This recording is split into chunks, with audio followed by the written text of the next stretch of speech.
आज हमारे साथ है गिरिडीह के उपायुक्त श्री नमन प्रियस लकड़ा जी से। और नमन, गिरिडीह जिले को आगे ले जाने के लिए उनकी योजना एवं उनकी चुनौतियों के बारे में मैं सुष्मिता कुमारी इनसे कुछ विशेष बातचीत करूंगी। सर, सबसे पहले गिरिडीह में विधानसभा चुनाव शांतिपूर्ण एवं निष्पक्ष तरीके से कराने के लिए आपको बहुत बहुत बधाई। जी, धन्यवाद। सर, आपके नेतृत्व में गिरिडीह जिले में लोकसभा चुनाव, गांडेय विधानसभा उपचुनाव एवं विधानसभा चुनाव को शांतिपूर्ण एवं निष्पक्ष तरीके से संपन्न करवाया है। संभवतः यह जिम्मेवारी आपको पहली बार मिली है, और ये अनुभव आपका कैसा रहा जी और ये सफलता के लिए आप क्या कहना चाहेंगे? धन्यवाद। ये जो 3 चुनाव के बारे में आपने जिक्र किया, लोकसभा आम चुनाव और उसी के साथ में जो गांडेय विधानसभा उपचुनाव हुआ, और अभी जो आम चुनाव झारखंड विधानसभा हेतु हुआ, इन तीनों के साथ में उसके पूर्व में मैंने साल 2022 में पंचायत त्रिस्तरीय निर्वाचन भी कराया, जिला निर्वाचन पदाधिकारी के तौर पे। तो इस तरह से 4 चुनाव मेरे द्वारा यहाँ पे इस कैपेसिटी में कराए गए। और इससे पूर्व साल 2019 में मैं उप विकास आयुक्त गढ़वा के तौर पे लोकसभा आम चुनाव एवं विधानसभा आम चुनाव में मैंने अपनी भूमिका निभाई थी डीडीसी के तौर पे। निश्चित ही मैं आप लोगों को भी धन्यवाद देना चाहूँगा इस पूरे शांतिपूर्ण और निष्पक्ष ढंग से जो चुनाव संपन्न हुए। इसमें एक बेहतर प्लानिंग का ये नतीजा हम कह सकते हैं। ऑनरेबल ईसीआई के द्वारा या हमारे मुख्य निर्वाचन पदाधिकारी और उनके पूरे टीम के द्वारा बहुत ही बढ़िया ढंग से इसकी तैयारी की गई, और विशेष पुनरीक्षण का जो कार्यक्रम था 2 चरणों में, और विभिन्न कोषांगों की जो समीक्षाएं होती थी, और ऑनरेबल ईसीआई के द्वारा भी कई चरणों में, चाहे वो वीडियो कॉन्फ्रेंसिंग के माध्यम से, चाहे वो रांची में बैठकों के माध्यम से, हम लोगों की तैयारी बहुत बेहतर ढंग से कराई गई। तो कहीं ना कहीं इससे अपना कॉन्फिडेंस का इजाफा तो होता ही है, और पूरे टीम के तौर पे जो हमारे विभिन्न कोषांग बनते हैं उनकी भी लगातार ट्रेनिंग और समीक्षाएं की गई, जिसका फलस्वरूप ये है कि सभी काफ़ी अच्छे प्रिपेयर्ड थे, जिसके रिजल्ट के तौर पे हम लोग ये देखते हैं कि दोनों हमारा लोकसभा एवं विधानसभा चुनाव काफ़ी शांतिपूर्ण एवं सफलतापूर्वक संपन्न हुआ। जी सर, गिरिडीह अति नक्सल प्रभावित जिलों में से एक है। आपने अपने कार्यकाल में नक्सली गतिविधियों पर कैसे अंकुश लगाया, और आगे का आपको नक्सल से निपटने के लिए आपके क्या प्लान है? जी, अगर परिभाषा के दृष्टिकोण से देखें तो आज से कुछ महीने पूर्व तक गिरिडीह जिले ऐसे 9 झारखंड के जिलों के साथ में सम्मिलित थे, जिनको कि LW अफेक्टेड यानी कि लेफ्ट विंग एक्सट्रीमिज्म अफेक्टेड जिले की नॉमेनक्लेचर या परिभाषा के अंतर्गत आते थे। Ministry of home affairs government of India के द्वारा अब इस परिभाषा को चेंज करके हम लोग को डिस्ट्रिक्ट ऑफ कंसर्न बना दिया गया है गिरिडीह जिले को। निश्चित ही यह जो हमारे पुलिस एडमिनिस्ट्रेशन है, हमारे CAPF के जो विभिन्न कंपनियां हैं, जो कि हमारे जो नॉर्थ एक्सिस में SSB और CRPF है, और हमारे जो साउथ एक्सिस है उसमें CRPF की विभिन्न कंपनीज और विभिन्न बटालियन यहाँ पे प्रतिनियुक्त हैं। हमारे पुलिस एडमिनिस्ट्रेशन, हमारे डिस्ट्रिक्ट एडमिनिस्ट्रेशन के द्वारा भी कई सरकार की महत्वपूर्ण और महत्वाकांक्षी योजनाओं को इम्प्लीमेंट किया गया। इसका फलस्वरूप यह है कि पिछले 3 से 4 साल में कोई भी ऐसे मेजर नक्सल गतिविधि नहीं हुए। कुछ नक्सल मूवमेंट्स को जरूर देखा गया, जिसपे अंकुश कराने के लिए लगातार पुलिस डिपार्टमेंट के द्वारा ऐसे कई एक्टिविटीज़ चलाए गए, जिसका फलस्वरूप यह है कि लोगों का प्रशासन में और पूरे सिस्टम में जो विश्वास है और लोकतंत्र में विश्वास है, वो और भी ज़्यादा मजबूत बन पाया। मैं एक उदाहरण देना चाहूँगा, जैसे कि अगर इसको इलेक्शन से जोड़कर देखा जाए तो साल 2019 के जो दोनों आम चुनाव हुए थे, लोकसभा एवं विधानसभा, उसके बाद में साल 2024 में और 2022 का जो पंचायत चुनाव है, इसमें किसी भी तरह का हेली ड्रॉपिंग नहीं हुआ। यानी कि कहीं ना कहीं जो विकास की योजनाएं हैं, रूरल कनेक्टिविटी है, जो ग्रामीण सड़कें हैं और जो इंफ्रास्ट्रक्चर है, वो काफ़ी दुरुस्त हुए, जिसके कारण कि हमारे पोलिंग पार्टीज़, हमारे पोलिंग बूथ, हमारे जो इलेक्शन की मशीनरी है, हमारे फोर्सेस हैं, पुलिस फोर्सेस हैं, पार्लियामेंट्री फोर्सेस हैं, वो सुलभ तौर पे वहाँ पे पहुँच पाई। हमारे BLOs और हमारे इलेक्शन के मशीनरी का भी वहाँ पे रीच रहा, हमारे जो ऐसे दूरस्थ इलाके के बूथ अवेयरनेस ग्रुप हैं। साथ ही किसी भी तरह का रीलोकेशन का प्रस्ताव नहीं था। रीलोकेशन ये है कि आमतौर पे तो कहीं पे दूरस्थ या नक्सल क्षेत्र में बूथ रहता है, लेकिन सुरक्षा के दृष्टिकोण से वोटिंग के दिन उसको कहीं पे रीलोकेट या अन्यत्र स्थानांतरित कर दिया जाता है। तो ऐसा भी हमारा कोई प्रस्ताव नहीं था पूर्व के वर्षों की अपेक्षा में जिस तरह से होता था। तो ये काफ़ी हम लोगों के लिए उत्साहजनक चीज़ है, और हम लोग गिरिडीह जिला के जो नागरिक हैं, हमारे जो ग्रामीण भाई बंधु हैं, उनको भी धन्यवाद देना चाहते हैं कि उन्होंने भी इस लोकतंत्र के जो पूरे महापर्व है उसमें उन्होंने एक अपनी सहभागिता निभाई, और काफ़ी अच्छा पिछले बार से लगभग 1.5% ज़्यादा वोटर टर्नआउट में बढ़ोतरी हुई। तो ये पूरे सिस्टम के लिए काफ़ी सुखद बात है। जी, गिरिडीह जिले में पर्यटक को बढ़ावा देने के लिए सर आपकी तरफ से क्या प्रयास किया जा रहा है? जी, ये काफ़ी अच्छा सवाल है, और मैं हमेशा ये बोलता हूँ लोगों को कि गिरिडीह जिला में पर्यटन की असीम संभावनाएं हैं, और न सिर्फ संभावनाएं जो कि फ्यूचरिस्टिक शब्द है, बल्कि अभी वर्तमान में भी कई ऐसे हमारे पास में ऐसे बहुत ही अच्छे स्थल या एवेन्यूज़ मौजूद हैं। बेसिकली अगर परिभाषा के दृष्टिकोण से देखें तो पर्यटक स्थल हैं, ये 4 कैटेगरी में कैटेगराइज्ड हैं, ABCD, जो कि इंटरनेशनल, नेशनल, स्टेट लेवल और डिस्ट्रिक्ट लेवल के तौर पे है। हम लोग जिला लेवल पे लगातार डिस्ट्रिक्ट टूरिज्म प्रमोशन काउंसिल की, यानी कि जिला पर्यटन संवर्धन परिषद की बैठक करते हैं।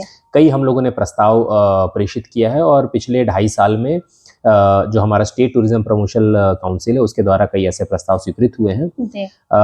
ये बहुत ही सुखद बात है कि हमारे गिरिडीह शहर से ही सटा हुआ खंडोली पर्यटक स्थल है, खंडोली से जो महेश मुंडा का जो इलाका लगता है, या उसरी वाटरफॉल है, उदनाबाद में कई ऐसे जगह हैं, हरिहर धाम है, दुखिया महादेव है, झारखंडी धाम है। तो इस तरह से चाहे वो हमारा इकोलॉजिकल पर्सपेक्टिव से, यानी कि पर्यावरण और नेचर से संबंधित अगर पर्यटक स्थल की बात करें, या अगर रिलीजियस टूरिज्म की बात करें, तो उस परिप्रेक्ष्य में भी न सिर्फ ये जो मैंने उदाहरण दिया हमारे शहर से सटे हुए, बल्कि हमारे चारों अनुमंडल में कई ऐसे जगह हैं जहाँ की इसको बढ़ावा दिया जा रहा है। पर्यटन के साथ साथ खेल कूद में भी हम लोग सफलतापूर्वक हम लोगों ने कई सारे प्रखंड स्तरीय स्टेडियम का निर्माण कराया है, मिनी स्टेडियम का निर्माण कराया है, और खेलकूद को गतिविधि को हम लोगों ने बढ़ावा दिया है। गवर्नमेंट से हम लोगों को 3 इंडोर स्टेडियम भी हम लोगों को बैडमिंटन का मिला है, जिसमें कि टेबल टेनिस, बैडमिंटन और बाकी गतिविधि होता है। तो कुल मिला के यहाँ के युवा वर्ग के लिए और खेल प्रेमी और जो पर्यटन को पसंद करते हैं उनके लिए भी काफ़ी एक अच्छा अपॉर्चुनिटी है, और हम लोग यही आशा करते हैं कि इसको और भी ज़्यादा बढ़ावा मिले, ताकि गिरिडीह जिला का जो सिग्निफिकेंस है वो पर्यटन के क्षेत्र में और भी ज़्यादा निकल कर सामने आए। जी सर, गिरिडीह जिले के विकास के लिए आपकी तरफ से क्या पहल हो सकती है सर? निश्चित ही जो हमारे विकास की योजनाएं हैं, चाहे वो ग्रामीण विकास की योजनाएं हैं, जो एक मनरेगा, जो कि एक बहुत ही बड़ा स्कीम है, इसको सुलभ तौर पे हम लोग इम्प्लीमेंट कर सकें, ये हमारे लिए एक बहुत ही बड़ा चैलेंज है। हम लोग लगातार इसमें प्रयासरत हैं। पूर्व में प्रधानमंत्री आवास योजना जो चल रहा होता था, अभी झारखंड सरकार की तरफ से जो बहुत ही महत्वाकांक्षी योजना है अबुआ आवास योजना, मैं ये बता दूं कि गिरिडीह जिला सबसे बड़ा ग्रामीण जनसंख्या का जिला है। इसीलिए यहाँ पे अबुआ आवास का जो लक्ष्य है और जो इम्प्लीमेंटेशन होना है वो पूरे बाकी 23 जिला की अपेक्षा ये काफ़ी बड़े स्तर पे होना है। इसके साथ ही अंबेडकर आवास स्टेट गवर्नमेंट की तरफ से चलता था, अभी भी हम लोगों को यदा कदा कुछ ऐसे हमें कुछ अनुशंसा प्राप्त होती है, जिसके लिए कि ग्रामीण विकास विभाग के द्वारा हमें यह सुविधा मुहैया कराया जा रहा है। इसके अलावा जो वाटरशेड की जो योजनाएं हैं, जल छाजन की योजनाएं, ये काफ़ी एक महत्वपूर्ण योजना है। सॉइल कंजर्वेशन भूमि संरक्षण विभाग के द्वारा percolation tank, deep well boring और जो राइस फैलो स्कीम के तहत में तालाब जीर्णोद्धार की एक ऐसी योजना है, जिससे कि कई जो खेती से संबद्ध जो हमारे कृषक हैं उनके लिए ये काफ़ी एक बड़ा एक महत्वाकांक्षी योजना है। इसके अलावा हमारे वेलफेयर स्कीम्स काफ़ी हैं, जो कि कल्याण विभाग और समाज कल्याण विभाग के द्वारा चलाए जाते हैं। मेरा ये मानना है कि हमारे RCD डिपार्टमेंट, REO डिपार्टमेंट के द्वारा जो लगातार रूरल रोड कनेक्टिविटी का काम कराया जा रहा है, इसके साथ साथ सामाजिक सुरक्षा यानी कि सोशल सेक्टर की जो स्कीम है, चाहे वो मुख्यमंत्री स्वास्थ्य सहायता योजना हो, मुख्यमंत्री गंभीर बीमारी योजना, मुख्यमंत्री कन्यादान योजना, जी। सावित्रीबाई फुले किशोरी समृद्धि योजना, झारखंड मुख्यमंत्री मैया सम्मान योजना। अगेन मैं फिर से ये दोहराना चाहूँगा कि चूँकि हमारा सबसे बड़ा ग्रामीण जनसंख्या का जिला है, जी। हमारे पे और भी ज़्यादा दायित्व है कि इसको हम लोग और अच्छी प्रकार से इम्प्लीमेंट कर सकें, ताकि हमारे जो इतनी बड़ी ग्रामीण जनसंख्या है उसको इसका लाभ सुलभ तौर पे और त्वरित गति से मिल सके। हम लोग इस पे लगातार प्रयासरत हैं कि हमारा जो पूरा सिस्टम है, चाहे वो ब्लॉक का हो और उसके ऊपर अनुमंडल और ये जिला स्तर का, वो और बेहतर हो सके। निश्चित ही सरकार आपके द्वार का जो कार्यक्रम विभिन्न चरणों में हुआ है, वो निश्चित ही लोगों के लिए काफ़ी फलदायक साबित हुआ है। हम लोग ये ज़रूर कोशिश करेंगे कि ऐसे विभिन्न कैंपों के द्वारा या फील्ड विजिट्स के द्वारा या हमारे जनता दरबार में जो भी ऐसे आवेदन आते हैं, लोगों के आवेदन हैं या लोगों की जो भी समस्या उनका जो हम लोग बेहतर ढंग से निष्पादन कर सकें। और मैं ज़िले के उपायुक्त होने के नाते मैं अपने सहकर्मियों से और सभी लोगों से यही अपील करता हूँ कि हम लोग अपने वर्क कल्चर में अपना थोड़ा और एफिशिएंसी लेकर आएँ, इसको और पॉजिटिविटी लेकर आएँ, इसको और बेहतर कर सकें, ताकि विभिन्न जो भी इम्प्लीमेंटेशन हो रहा है योजनाओं का, वो हम लोग और भी बेहतर ढंग से इसका कार्यान्वयन कर सकें। सर, गिरिडीह जिले में आपके आने से पहले स्वास्थ्य की क्या व्यवस्था थी और अब आपके आने के बाद इसमें क्या स्वास्थ्य में सुधार हुआ है, और आगे इसको बेहतर बनाने के लिए आपके तरफ से क्या प्लान किए जा रहे हैं, या फिर क्या योजना आप चला के इसको बेहतर करेंगे, इसके बारे में कुछ बताएं। स्वास्थ्य के क्षेत्र में मैं चंद पहलू पे गौर कराना चाहूँगा। हमारे जो 12 स्वास्थ्य के जो इकाई हैं, हमारे इसमें जो CHC या सामुदायिक स्वास्थ्य केंद्र कहलाता है, और इन 12 स्वास्थ्य केंद्र जो विभिन्न प्रखंडों में हैं, और ये सदर अस्पताल जो है, इसको हम अगर सदर प्रखंड उसको माने। इसके अलावा हमारे प्राइमरी हेल्थ सेंटर हैं, इसके अलावा हमारे जो हेल्थ सब सेंटर हैं, आयुष्मान आरोग्य मंदिर। निश्चित ही इंफ्रास्ट्रक्चर में काफ़ी इजाफा हुआ है। Block public health unit, BPHU infrastructure और ये सब सारी चीज़ें हुई हैं। हम लोग लगातार समीक्षा करते हैं। हेल्थ डिपार्टमेंट का जो मिशन इंद्रधनुष एक कह सकते हैं, जो विभिन्न इनकी जो इम्यूनाइजेशन की एक्टिविटीज़ और अन्य जो एक्टिविटीज़ हैं, वो लगातार अंतराल पे मिशन मोड में चलती हैं। तो हम लोग ने हम ये स्वास्थ्य विभाग और साथ में इससे जुड़ा हुआ समाज कल्याण विभाग है, इनके बीच का समन्वय बहुत ज़रूरी है। हम लोगों ने जो ह्यूमन इंटरवेंशन के तौर पे हम लोग एक अच्छा वर्क कल्चर कैसे ये कर सकें, वो हम लोगों ने कोशिश की है। इसीलिए लगातार लगभग हर एक पखवाड़े में स्वास्थ्य विभाग और समाज कल्याण विभाग का ब्लॉक लेवल पे और यहाँ पे जिला लेवल पे इसकी बैठकें लगातार वो होती हैं। जो भी रिक्रूटमेंट्स हम लोगों को डिस्ट्रिक्ट लेवल पे करने थे, चाहे वो समाज कल्याण डिपार्टमेंट से हो, चाहे वो स्वास्थ्य डिपार्टमेंट पे, ये हम लोगों ने लगभग कोशिश किया है इसको पूरा करने के लिए। हम लोगों ने अपने डिस्ट्रिक्ट हेल्थ सोसाइटी के द्वारा कुछ ऐसे एक्सपर्ट्स जिनको कि हम लोगों को सदर अस्पताल में ला सकते हैं, उन पे हमने काम किया है। ब्लड बैंक और ब्लड सेपरेशन यूनिट ये काफ़ी हद तक यहाँ पे इंस्टॉल हो गया है। हम लोग आशा करते हैं कि आने वाले दिनों में जो ब्लड सेपरेशन यूनिट ये फुली फंक्शनल हो जाए। इसके अलावा अल्ट्रासाउंड और डायलिसिस का है, वो हम लोगों ने सदर अस्पताल में अभी रिसेंटली इसको और भी बेहतर बनाने का प्रयास किया है। इसके अलावा हम लोगों ने हमारे ज़िले में रक्त की कमी को देखते हुए, चूँकि हमारे कई सारे बच्चे जो हैं वो थैलेसीमिया ग्रसित हैं, लगातार अंतराल में हम लोग ब्लड डोनेशन कैंप ऑर्गेनाइज कर रहे हैं। मेरे द्वारा स्वयं 10 बार इस ज़िले में ब्लड डोनेशन किया गया है, और हम लोग लगातार हर एक प्रखंड में, हर एक अनुमंडल में एक रोस्टर के हिसाब से ये करते हैं। तो एक जो मैंने कहा कि वर्क कल्चर एक बेहतर करने की आवश्यकता है, हम लोग ये लगातार प्रयास कर रहे हैं। और खासकर स्वास्थ्य विभाग और समाज कल्याण विभाग एक ऐसा विभाग है जिनमें कि और संवेदनशीलता के साथ में काम करने के लिए हम लोग प्रतिबद्ध हैं और लगातार प्रयासरत हैं। सर, जिस हिसाब से शहर की आबादी बढ़ी है, उस अनुसार जलापूर्ति तो व्यवस्था नहीं हो पाई है, तो इसके लिए आप क्या प्लान कर सकते हैं? जो जल जीवन मिशन है, वो 2 एस्पेक्ट्स में है। एक जल जीवन मिशन ग्रामीण और एक जल जीवन मिशन शहरी।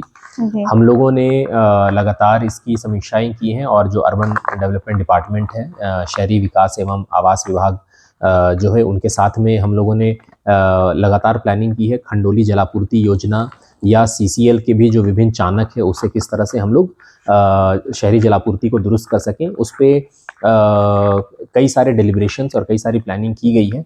हमें लगता है कि अब गवर्नमेंट के इस जो आगामी जो 5 साल का कार्यकाल है, इसमें पिछले कार्यकाल में हम लोगों ने जो भी प्रस्ताव समर्पित किए थे, तो उसमें काफ़ी इसमें वर्क होगा। हम लोग काफ़ी इसमें होपफुल हैं कि गिरिडीह जिला में जो पानी की समस्या है, खासकर जो शहरी क्षेत्र में, उसमें काम होगा और इसमें हम लोगों को एक पॉजिटिव रिजल्ट निकल कर आएगा। और इसके अलावा हमारे कई सारे ऐसे हमारे पाइपलाइन में कई प्रस्ताव हैं, और कई जैसे डेयरी प्लांट है, हमारे आर.के. महिला कॉलेज का विस्तारीकरण है, solar power plant, sir JC. Bose university engineering college, 61 court building. हम लोग आने वाले दिनों में ये देख सकते हैं कि कई ऐसे इंफ्रास्ट्रक्चर अब धरातल पे उतरने वाले हैं, जो कि गिरिडीह जिला के डेवलपमेंट के पर्सपेक्टिव में काफ़ी महत्वपूर्ण है। जी सर, शिक्षा के क्षेत्र में कौन कौन सी प्रमुख चुनौतियां हैं और उन चुनौतियों से आप कैसे निपटेंगे? जी, मैं ये बता दूं कि पूरे झारखंड राज्य में सभी 24 ज़िले में हम लोगों का जो ज़िला है उसमें सबसे ज़्यादा स्कूल्स की संख्या है। 3158 हमारे स्कूल्स हैं, और अगर हम लोग अनुदान के जो स्कूल्स हैं और जो प्राइवेट स्कूल्स हैं उनको अगर जोड़ लें तो ऐसे हमारे 3800 स्कूल्स हैं, विद्यालय हैं। ऐसे विद्यालयों में PTR यानी कि प्यूपिल टीचर रेशियो जो है वो एज़ पर नॉर्म्स मेंटेन रहे, ये हमारे लिए एक बड़ा चैलेंज है। निश्चित ही जो इंटर डिस्ट्रिक्ट अंतर जिला स्थानांतरण हुआ टीचर्स का, उसमें कई सारे टीचर्स का यहाँ से स्थानांतरण हो गया, कुछ कम संख्या में टीचर यहाँ पे आ पाए। विभाग के द्वारा हमारे अधियाचना के आलोक में आश्वस्त कराया गया है कि जितनी भी नियुक्तियाँ होंगी वो गिरिडीह जिला में टीचर्स की प्रतिनियुक्ति या जो पोस्टिंग है वो ज़्यादा संख्या में की जाएगी। इसके अलावा हमारे जो भी टीचर्स के रिक्रूटमेंट ट्रेनिंग से संबंधित जो भी हमारा वर्क है, चाहे वो TGT टीचर्स हो या PGT टीचर्स हो, उस पे हम लोग लगातार काम कर रहे हैं ताकि टीचर्स का रैशनलाइजेशन प्रॉपर हो सके। हम लोग कई बार ये देखते हैं कि कई सारे ऐसे +2 स्कूल्स हैं जहाँ की आपको साइंस, मैथ्स, इंग्लिश के टीचर्स मिनिमम रिक्वायर्ड हैं, तो उसका बेहतर हम लोग युक्तिकरण या रैशनलाइजेशन कर पा रहे हैं। इसके अलावा हमारे जो भी विभिन्न योजनाएं हैं, जैसे कि स्पेशल सेंट्रल असिस्टेंस है, विशेष केंद्रीय सहायता, या हमारे जिला अनाबद निधि है, इसके द्वारा हम लोग ये जरूर कोशिश कर रहे हैं कि जो क्रिटिकल गैप्स हैं हमारे स्कूल्स में, चाहे वो लर्निंग एंड टीचिंग आउटकम्स को से संबंधित हो, वो हम लोग कर रहे हैं। कुछ हम लोगों ने इंटरवेंशन किया था, drinking water, toilets, green ceramic board, bench desk, libraries का अधिष्ठापन, ये हम लोग लगातार इसके लिए प्रयास कर रहे हैं ताकि जो हमारे स्कूल्स हैं उसमें कुछ अच्छा वैल्यू एडिशन हो सके और टीचर्स के द्वारा एक बेहतर माहौल में, एक अच्छा शैक्षणिक माहौल में बच्चों को शिक्षा दिया जा सके। जी सर, गिरिडीह शहर में सबसे बड़ी ताकत और सबसे बड़ी चुनौती आपके नज़र में क्या है? गिरिडीह शहर के सबसे बड़ा ताकत के तौर पे तो मैं यहाँ के सिविल सोसाइटी ऑर्गेनाइजेशन को कहना चाहूँगा। हमारे विभिन्न सिविल सोसाइटी ऑर्गेनाइजेशन हैं जो अलग अलग फोरम पे जिनका प्रेजेंस है। मैं यही हमेशा अनुरोध करता हूँ और ये मानता हूँ बहुत स्ट्रांगली कि एक डेवलप्ड सोसाइटी, एक विकसित समाज उसे ही माना जा सकता है जहाँ की सिविल सोसाइटी ऑर्गेनाइजेशन की महत्वपूर्ण सहभागिता रहे। तो ये एक सबसे बड़ी ताकत है और हम लोग ये आशा करते हैं कि हमारे यहाँ के जो नागरिक हैं वो जिस तरह से अभी तक कोऑपरेट करते आए हैं, थोड़ा और प्रोएक्टिव होने की आवश्यकता है, प्रशासन के साथ में मिलके सामंजस्य स्थापित करने की आवश्यकता है, जिससे कि कई जो डेली जो किसी तरह की छोटी मोटी समस्याएं हैं उससे पार पाया जा सकता है। और अगर समस्या के तौर पे अगर देखा जाए तो कुछ ऐसे जरूर समस्या हैं, फॉर एग्जांपल ट्रैफिक कंजेशन एक समस्या है, लेकिन अगेन हम लोग यही रिक्वेस्ट करेंगे जो सिविल सोसाइटी ऑर्गेनाइजेशन है वो हमारे साथ में जब आएंगे, हमारे चाहे वो रोड सेफ्टी की विभिन्न गतिविधि होती है, लेकिन एक बहुत ही पॉजिटिव चीज़ है कि हमारा जो पूरा हम देख सकते हैं जो पचम्बा रोड है उसका विस्तार, वो चौड़ीकरण हो रहा है। हमारे बाईपास हैं जो न्यू पुलिस लाइन के सामने से जाता है, जो कि सलैया की तरफ में वो निकलता है, जोड़ा पहाड़ है, वहाँ से नया बाईपास का काम ऑलरेडी लगभग वो कंप्लीशन पे है। गिरिडीह का जो COD का जो पोर्शन है, गिरिडीह कॉलेज से लेकर अगर आप पूरे शहर के बीचों बीच से होकर आए और वहाँ से पपरवां टाड़, इस रोड का मजबूतीकरण और चौड़ीकरण का काम हो रहा है। तो कई ऐसे काम हो रहे हैं, नगर निगम का बिल्डिंग नया कंस्ट्रक्ट हो रहा है और नया वर्कफोर्स भी इसमें लगेगा। जो कि बीच में शहर में नगर निगम मौजूद था, वो बगल में थोड़ा शिफ्ट हो रहा है। कई ऐसे कार्य जरूर किए जा रहे हैं। हम लोग नगर निगम के जो कर्मी हैं उनके साथ भी लगातार संवाद स्थापित कर रहे होते हैं, और इनके सोशल सिक्योरिटी को भी टेक केयर कर रहे होते हैं। कहीं ना कहीं उनका वर्क कल्चर में सुधार आएगा तो शहर का जो साफ सफाई है वो दुरुस्त रखा जा सकता है। पुलिस एवं प्रशासन, जो हमारे 3 थाना पड़ते हैं, एक टाउन थाना है, एक पचम्बा थाना, एक मुफस्सिल थाना है, इनके साथ में लगातार हम लोग डिस्ट्रिक्ट लेवल पे भी समन्वय बैठक कर रहे होते हैं, ताकि शहर के जो भी किसी तरह के जो अपराध है उस पर अंकुश पाया जा सके। हम लोग चेंबर ऑफ कॉमर्स के साथ में लगातार टच में रहते हैं, ताकि अगर किसी तरह का व्यापारियों से संबंधित कोई अपराध अगर हो तो उस पर हम लोग अंकुश लगा सकें।